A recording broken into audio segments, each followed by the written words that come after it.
안녕하세요. NI지면 해설 강의를 맡은 어린이 조선일보 박지환 기자입니다.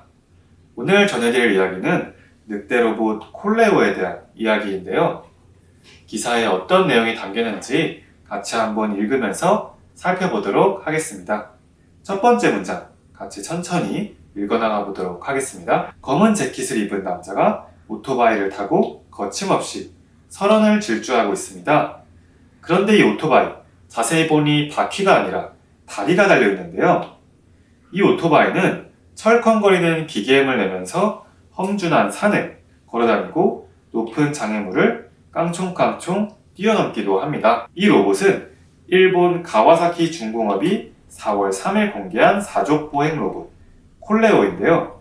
우선 오른쪽에 있는 콜레오 사진을 같이 한번 보고 넘어가 보도록 할게요. 지금 보이시는 이 사진이 바로 늑대 로봇 콜레오인데요.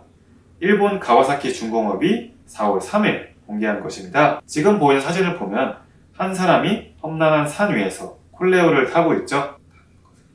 저도 운전하거나 아니면 타는 것을 좋아해서 이 콜레오 사진과 영상이 특히 더 마음에 와닿았던 것 같습니다. 정말 당장 돈이 많으면 이 콜레오 로봇을 사고 싶은 마음도 있을 정도고요. 다음으로 두 번째 문장 계속해서 같이 읽어나가 볼게요. 이처럼 늑대와 닮은 콜레오는 사람이 직접 탑승해 운전할 수 있는 로봇인데요. 이런 콜레오는 여러분이 알고 있는 로봇계와도 공통점이 많습니다. 우선 로봇계 사진 한번 보고 올까요? 같이? 오른쪽 하단에 있는 이 로봇계 사진을 보시면 이 로봇계는 현대차 그룹 보스턴 다이내믹스에서 개발한 로봇 스팟인데요. 어떤 로봇인지 같이 계속 살펴보도록 하죠. 보스턴 다이내믹스에서 만든 로봇계 스팟을 예로 들어보겠습니다. 콜레오와 스팟 두 로봇 모두 사족 보행 로봇인데요. 장애물을 피하고 균형을 유지한 채 움직일 수 있습니다. 여기서 말하는 사족 보행 로봇이란 네 다리로 걷는 로봇을 의미하고요. 그리고 네 다리로 걷는 덕분에 더 다양한 움직임을 가져가고 균형을 유지하고 장애물을 피할 수 있던 겁니다. 하지만 차이점도 있는데요. 로봇계인 스팟은 주로 실내에서 활동할 수 있도록 만들어졌습니다. 말 그대로 우리 옛날에 시골에 가보면은 시골 강아지들이 할머니 집을 지키던 모습을 볼 수 있었죠. 이처럼 스팟도 개처럼 집 주변을 순찰하는 역할을 할 수 있는 겁니다.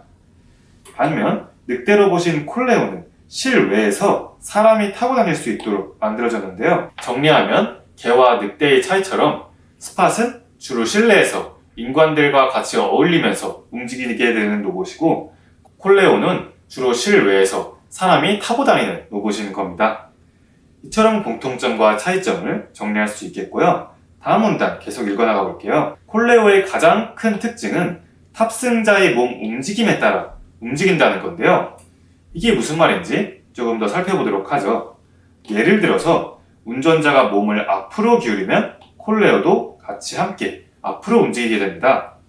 그리고 또 몸을 왼쪽으로 기울이면 콜레오도 같이 왼쪽으로 방향을 틀게 되고요. 이에 대한 이해가 어려우시면 마치 말을 탈 때처럼 이 모습을 떠올리면 좋은데요. 말을 탈 때처럼 몸의 균형으로 로봇의 속도와 움직임을 조종하게 되는 겁니다.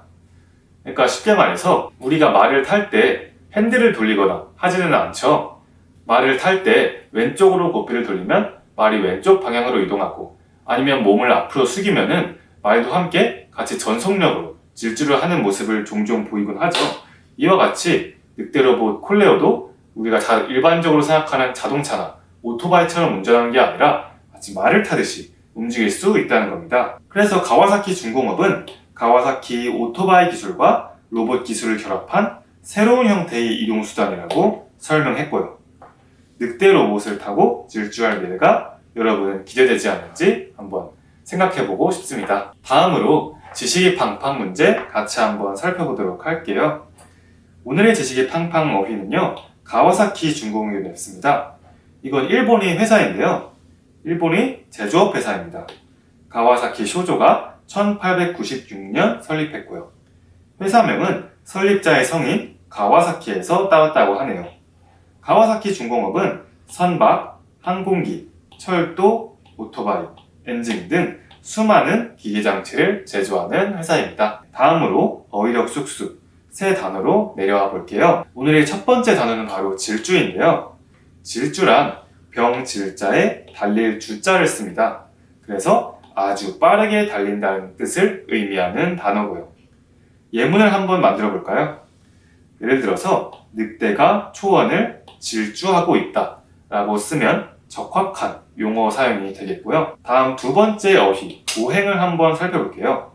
보행이란 걸음 보자에 단일 행자를 써서 말 그대로 걸어 다닌다는 뜻을 의미하는 단어입니다. 보행의 예로는 우리는 신호등이 초록불일 때 보행해야 한다 라고 써주면 맞는 말이 되겠습니다. 다음으로 세 번째 어휘는요, 미래입니다. 안일 미자에 올 내자를 쓰는데요.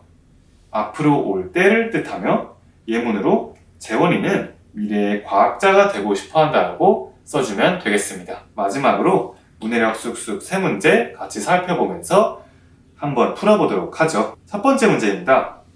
늑대 로봇 콜레오와 개 로봇 스팟의 공통점과 차이점을 찾아 표로 정리해보는 문제였는데요.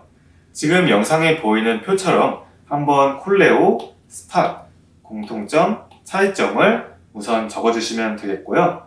그 다음 공통점으로는 어떤 것이 있었죠? 이 문제에 대한 답은 기사의 두 번째 문단에서 찾을 수 있었습니다.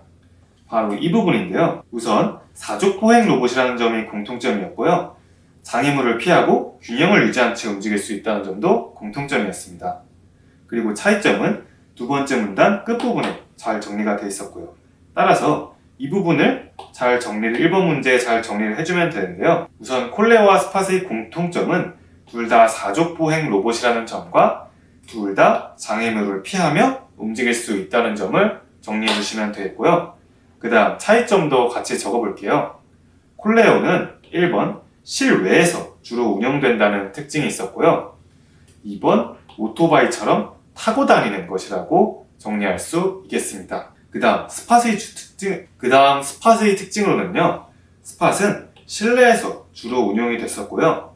그리고 개처럼 집 주변을 순찰할 수 있다는 특징도 있었습니다. 네, 기사를 읽어보시면 금방 찾을 수 있는 문제였던 것 같네요. 다음으로 두 번째 문제 한번 같이 풀어볼게요.